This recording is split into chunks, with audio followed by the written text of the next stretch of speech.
Assalamualaikum warahmatullahi wabarakatuh. Kami dari kelompok 4 yang terdiri dari 1. Fitratul Maulidiyah dengan NIM 2010 2040 005. 2. Muhammad Rifki Mukorobin dengan NIM 2010 2040 013. Dan saya sendiri Laila Miftah dengan NIM 2010 2040 024. 4. Afril Nur Utami dengan NIM 2010 2040 029. Yang kelima, Hulki Basyashin dengan NIM 2010 2040 030. Dan yang terakhir yaitu Ita Uswatun Hasanah dengan NIM 2010 2040 033. Materi yang pertama yaitu definisi negosiasi. Negosiasi adalah suatu proses di mana dua pihak atau lebih yang mempunyai kepentingan yang sama atau bertentangan bertemu dan berbicara dengan maksud untuk mencapai suatu kesepakatan. Bisa juga diartikan sebagai berikut, yaitu bentuk interaksi sosial yang bertujuan untuk mencapai kesepakatan bersama, sehingga keduanya saling sepakat dan diuntungkan.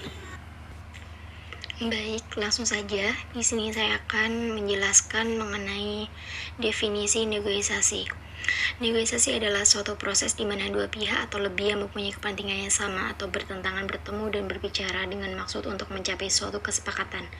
Bisa juga diartikan sebagai negosiasi bentuk interaksi sosial yang tujuannya itu untuk mencapai sebuah kesepakatan bersama-sama sehingga keduanya saling sepakat, saling setuju, dan saling menguntungkan. Ada pula pertentangan kepentingan memberikan alasan terjadinya suatu negosiasi. Persamaan kepentingan juga memberikan alasan terjadi negosiasi atas dasar motivasi untuk mencapai kesepakatan. Dalam hubungan industrial, kepentingan yang sama antara pekerja dan pengusaha adalah dalam hal produksi. Kedua belah pihak menginginkan agar produksi berlanjut dan meningkat karena merupakan sumber penghasilan dan keuntungan mereka. Kepentingan yang bertentangan dalam hubungan industrial adalah pembagian porsi produksi untuk kedua belah pihak.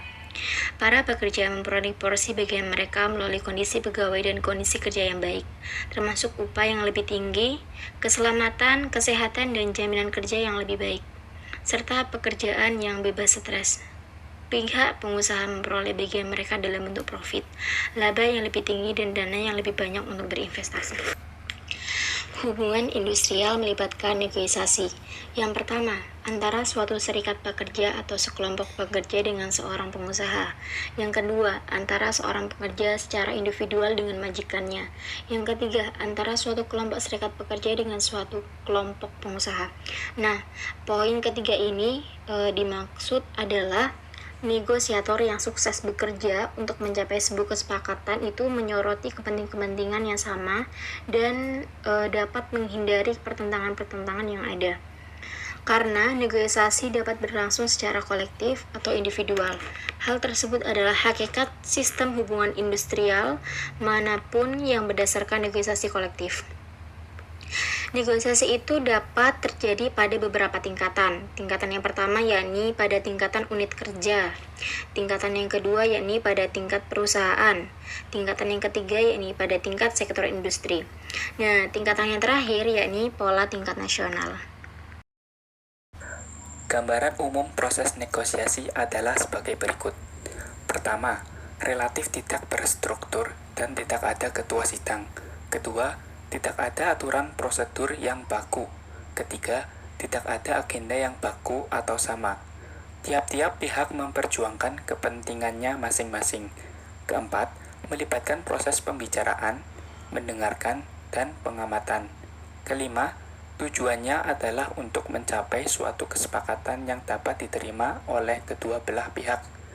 Keenam, proses negosiasi adalah milik pihak-pihak yang terkait, tidak dihadiri oleh pihak ketiga yang independen, kecuali jika negosiasi macet atau mencapai deadlock dan kemudian ditunjuk seorang konsiliator atau penengah untuk membantu dalam proses perundingan. Dan yang terakhir, negosiasi tidak selalu berakhir dengan kesepakatan. Kedua belah pihak mungkin saja dapat menyetujui ketidaksepakatan yang terjadi. Negosiasi melibatkan pertama, persuasi atau bujukan untuk mencapai suatu maksud.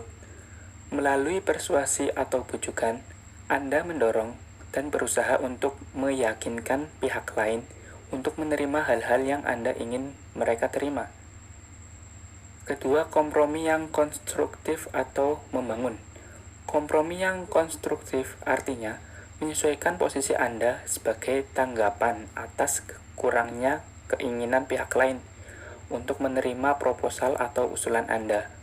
Kompromi ini adalah kebalikan dari perundingan posisional, di mana salah satu pihak dengan kerasnya mempertahankan suatu rangkaian posisi dan menolak untuk berkompromi atau menyesuaikan diri dengan tanggapan atas suatu argumentasi atau ajakan yang persuasif. Menurut Robert Heron, negosiasi dapat berlangsung secara kolektif atau individual. Hal tersebut adalah hakikat sistem hubungan industrial manapun yang berdasarkan negosiasi kolektif. Hubungan industrial melibatkan negosiasi dalam banyak bentuk. Pertama, antara seorang pekerja secara individual dan majikannya. Kedua, antara suatu serikat pekerja atau sekelompok pekerja dengan seorang pengusaha. Ketiga, antara satu kelompok serikat pekerja dengan satu kelompok pengusaha. Hasil-hasil negosiasi, menang atau kalah. Salah satu pihak mencapai seluruh atau sebagian besar hasil dari rencana yang diharapkan, sementara pihak lainnya tidak mendapatkan hasil apa-apa atau mencapai hasil yang sangat kecil. Kalah atau menang, salah satu pihak tidak mendapatkan hasil apa-apa atau sangat kecil dari rencana yang diharapkan, sementara pihak lain mencapai seluruh atau sebagian besar. Kalah atau kalah, pihak-pihak yang berunding gagal mencapai kesepakatan, pertentangan kepentingan lebih dominan dari persamaan kepentingan. Tidak ada atau sangat sedikit kompromi dan muncul kemungkinan bahwa konflik atau pertentangan dapat berkembang mencapai tahap mogok atau macet atau lockout. Menang atau menang, kedua belah pihak mencapai hasil sebagian dari posisi tuntunan dan penawaran pertama mereka. Adapun untuk teknik sebelum bernegosiasi yaitu yang pertama, keinginan untuk memasuki tahap negosiasi. Yang kedua, ada wilayah-wilayah potensial yang dapat dijadikan konsesi. Yang ketiga, kedua belah pihak mempunyai wewenang untuk menyesuaikan posisi mereka. Dan yang terakhir, masing-masing pihak telah mempersiapkan secara cermat posisi negosiasinya. Macam-macam gaya bernegosiasi. Yang pertama, negosiasi kooperatif, yaitu menciptakan suasana saling menghargai dan percaya. Memperjelas dari awal bahwa Anda menginginkan hasil menang-menang dan bersikap fleksibel. Yang kedua, negosiasi kompetitif, yaitu negosiasi kompetitif jarang sekali dapat diterima dan hanya mungkin terjadi jika Anda memiliki posisi yang sangat kuat. Anda harus sadar akan konsekuensi jangka panjang dari negosiasi seperti ini. Strategi dalam bernegosiasi. 1. Win-win. Strategi ini dipilih bila pihak-pihak yang berselisih menginginkan penyelesaian masalah yang diambil pada akhirnya menguntungkan kedua belah pihak. Strategi ini juga dikenal sebagai integrative negotiation. 2. Win-loss. Strategi ini dipilih karena pihak-pihak yang berselisih ingin mendapatkan hasil yang sebesar-besarnya dari penyelesaian masalah yang diambil. Dengan strategi ini, pihak-pihak yang berselisih saling berkompetisi untuk mendapatkan hasil yang mereka inginkan. 3. Loss-loss. Strategi ini dipilih biasanya sebagai dampak kegagalan dan pemilihan strategi yang tepat dalam bernegosiasi. Akibatnya, pihak-pihak yang berselisih pada akhirnya tidak mendapatkan sama sekali hasil yang diharapkan. 4. Loss-win. Strategi ini dipilih bila salah satu pihak sengaja mengalah untuk mendapatkan manfaat dengan kekalahan mereka. Taktik dalam negosiasi. 1. Membuat agenda. Taktik ini harus digunakan karena dapat memberikan waktu kepada pihak-pihak yang berselisih setiap masalah yang ada secara berurutan dan mendorong mereka untuk mencapai kesepakatan atas keseluruhan paket perundingan. 2. Bluffing. Taktik klasik yang sering digunakan oleh para negosiator yang bertujuan untuk mengelabui lawan berundingnya dengan cara membuat distorsi. 3. Membuat tenggang waktu, deadline. 4. Good guy, bad guy. Taktik ini digunakan dengan cara menciptakan tokoh jahat dan baik pada salah satu pihak yang berunding. 5. The art of concession.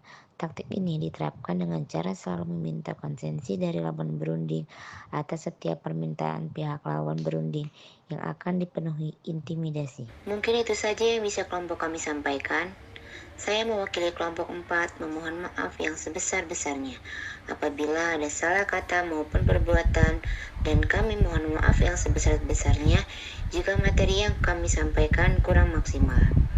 Akhirul kalam, ihdinas siratal mustaqim. Wassalamualaikum warahmatullahi wabarakatuh.